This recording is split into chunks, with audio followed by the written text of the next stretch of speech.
આપ જોઈ રહ્યા છો સ્પાર્ક ટુ ન્યૂઝ. કવિ કાગના જીવન દર્શન પર આધારિત પુસ્તક વાણી તો અમૃત વદાનું મોરારી બાપુના હસ્તે પુનઃ વિમોચન થયું છે. માહિતી ખાતાઓ તૈયાર કરેલી નવી આવૃત્તિનું કાગધામ મજાદરમાં વિમોચન થયું છે. આ પુસ્તકમાં ટેકનોલોજીનો સમન્વય થયો છે. QR કોડ સ્કેન કરી કવિ કાગના કંઠ ગવાલી વિવિધ કૃતિઓ પણ સાંભળી શકાશે. છેલ્લા થોડા સમયથી વાણી તો અમૃત વદામ એ પુસ્તકની ડિમાન્ડ હતી પણ ઉપલબ્ધિ નહોતી.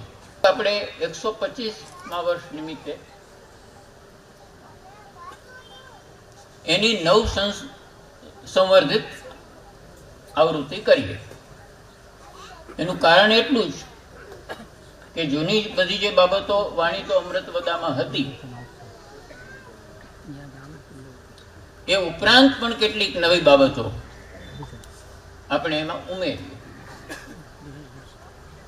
અને એ ઉમેરી અને તમને બધાને ગમશે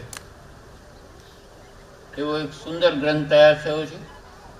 ગુજરાત સરકારના માહિતી વિભાગનો હું આભાર માનું છું બાપુ, આપણા સૌ વતી. લોક ઢાળ બધાનો હોય એટલે કાગ બાપુએ સરળમાં સરળ ઢાળમાં પોતાના મહત્તમ પદો આપ્યા અને એમ કરીને એ પદોને આપણા બધા સુધી બહુ જ સહજતાથી પહોંચાડ્યા.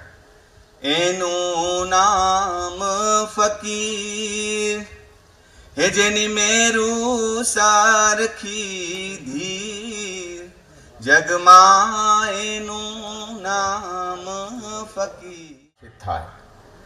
અને કાગની જ કવિતાની એક પંક્તિ લઈને વાણી તો અમૃત વદા એવો એક આખો અધ્યયન ગ્રંથ થયો હતો.